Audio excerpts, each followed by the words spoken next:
Hi there. So originally I'd made this video after the first part, but when I went to upload it from my camera to my computer, it said that it was corrupted and it wouldn't let me upload it. So I'm basically going to flip through the Book of Shadows that I'm currently working on. It is my third Book of Shadows, but the second attempt at it. Because the first one I used page protectors and it made it about 6 inches thick. These are all the pages from it that I have to now reprint because I tea and coffee stained them and they will not fit in the book. Someone suggested that I iron them. I don't want to catch the paper on fire. I suppose I could do that, but they're only printed on one side. They're not two-sided, and I really want the two-sided. So I'm reprinting them and redesigning them so that they will fit into this. So I'm gonna flip through this and show you what it is that I'm working with. And my camera is on a tripod, so I'm gonna break this down. Okay, so this book is, right now I've got about 110 pages in it that I'm working on, kind of. These videos have helped kind of motivate me. I like to look on YouTube for videos about people's books of shadows. I think it gives me a little bit of inspiration, makes me work on mine, makes me want to work on mine quite a bit. So I'm going to flip through this. I don't plan on leaving it like this at all. I do plan to recover it with some fake leather that I have that I use to recover my personal Book of Shadows. That way they kind of match. All my crafting stuff is behind me, and then over there I have some more stuff and more like my herbs and stuff and my traveling altar there up there on the top. Like I said, I have this on a tripod so that I can use both hands. So this is not completed. I have I'm going to put some bookmarks in here, some ribbon bookmarks, and then I have on the inside, I'm going to get some really pretty paper because this is already starting to come off. But I'm going to get some really pretty paper to put on the inside of it. And then I have this tucked in. And basically what it is another version of this, which I showed you in the last video, and I'm not sure if you can read any of that, but basically it's my table of contents that I've drawn arrows and whatever. I've redone it yet again. So I have 6, not even joking you, 6, because there's front and backs to these pages, redone, because I like to organize and reorganize and revise and do whatever. So that's why I really like the post-bound version of these, like the scrapbook style. I just like that a lot better. I think it's more creative and you can do more with it. So the beginning is where I'm going to have like all my charts and all my information. This is just kind of a placeholder. I have the book blessing and the reed, the Wiccan reed, but I really no longer identify with Wiccan, being Wiccan. I just say, if somebody asks, I'm pagan, or I'm a witch. And so I'm changing the word specifically Wiccan to witches, just so that it flows a little bit better, because I want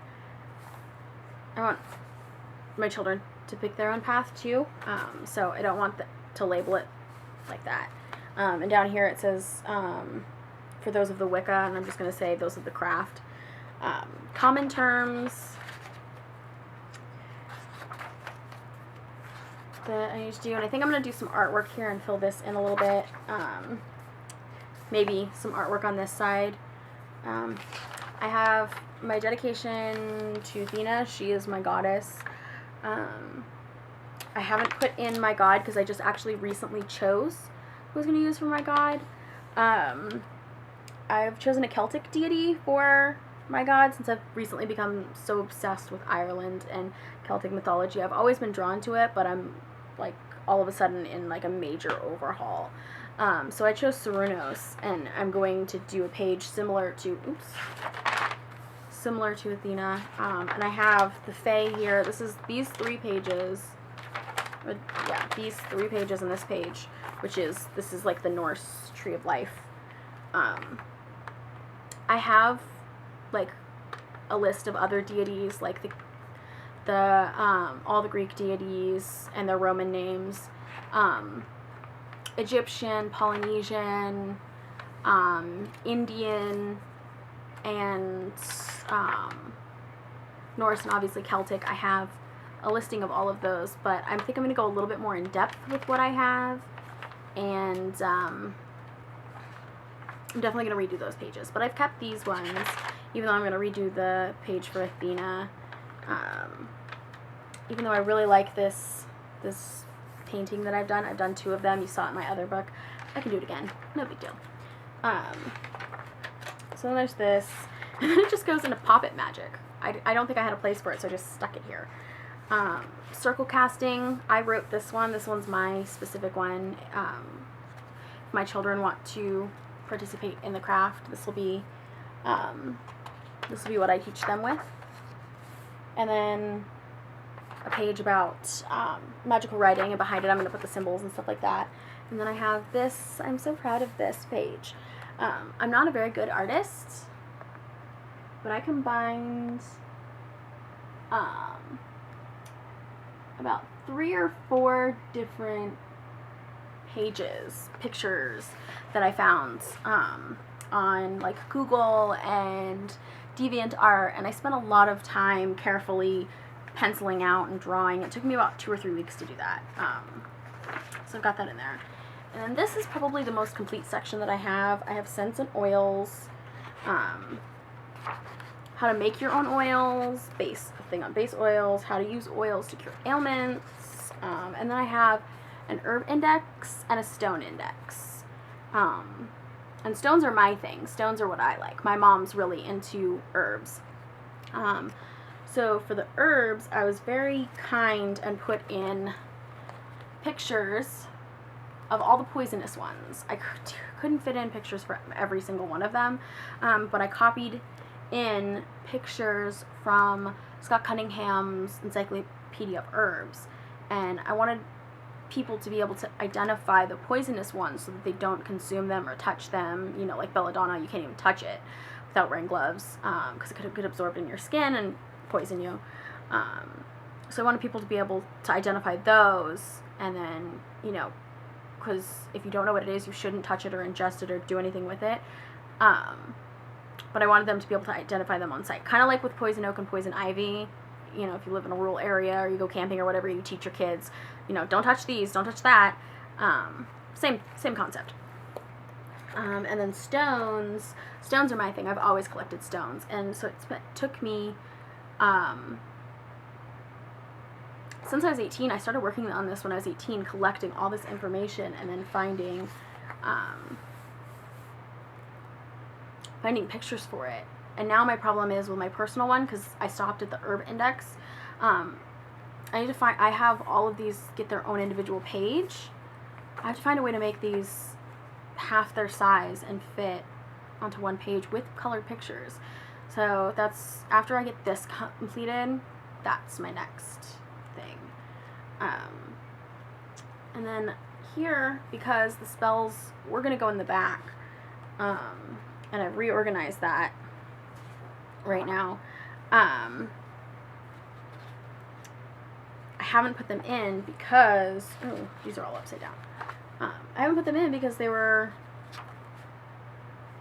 I'd have to take the whole thing out. The screw posts are in the front, so I'd have to take all this stuff out to put them in. And I'm going to reorganize it eventually anyways. So I'm going to take these out and do these individually. And I have, they're upside down and backwards and all sorts of stuff. So I have like a page here that says spells, and I have oleander because oleander is one of my favorite plants, even though it's poisonous. And I've pressed them and added them to my spells page to empower it a little bit.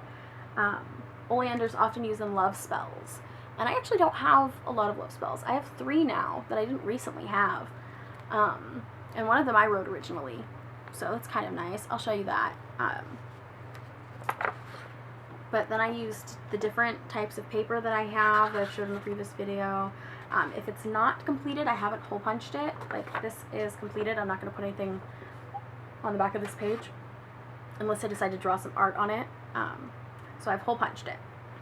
However, this one, I might put something on the back, because this is a protection spell, so I might put another protection spell on the back of it.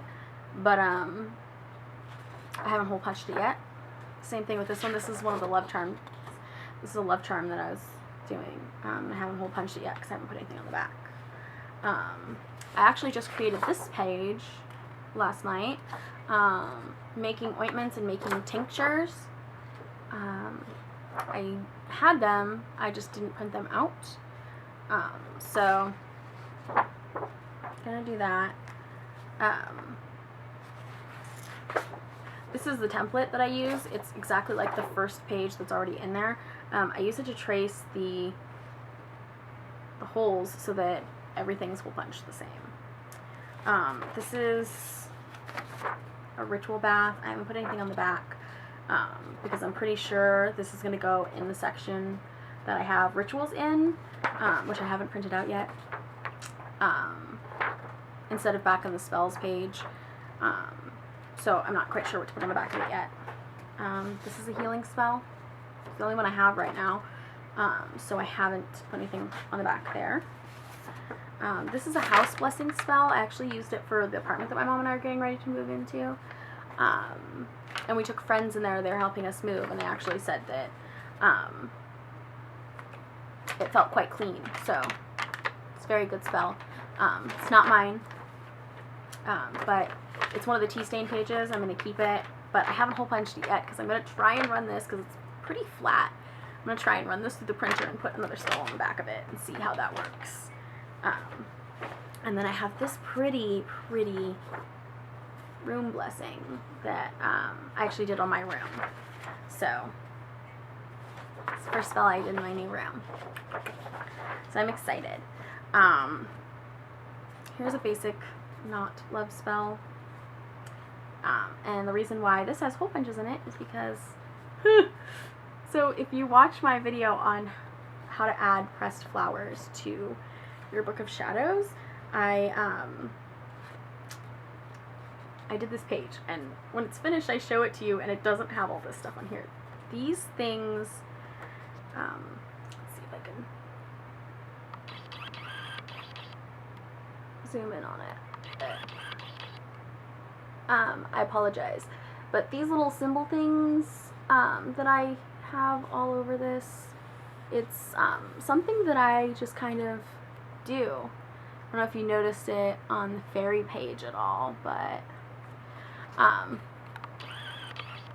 sorry, I know you can hear the adjusting, the focusing, sorry. What can you do? But yeah, this is that same page, but it kind of just took over.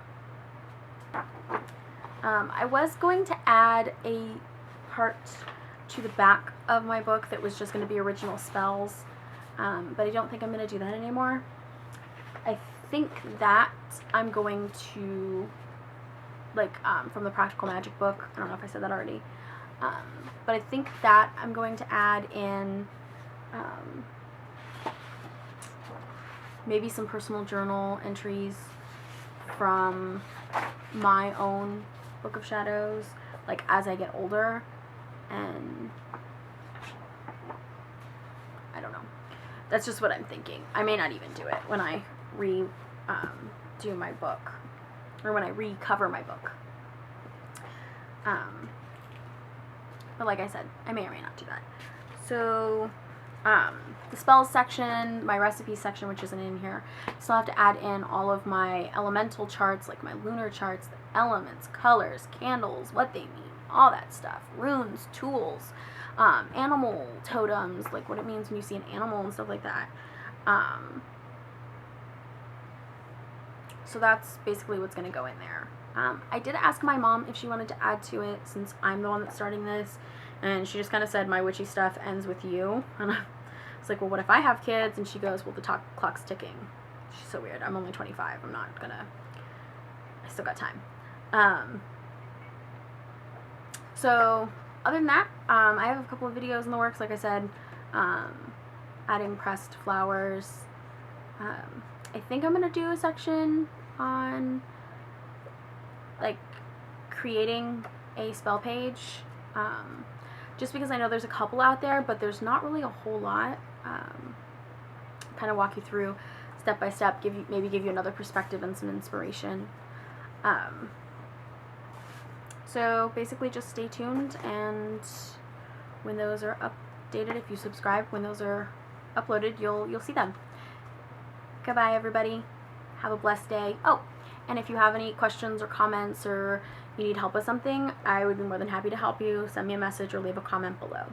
Blessed be.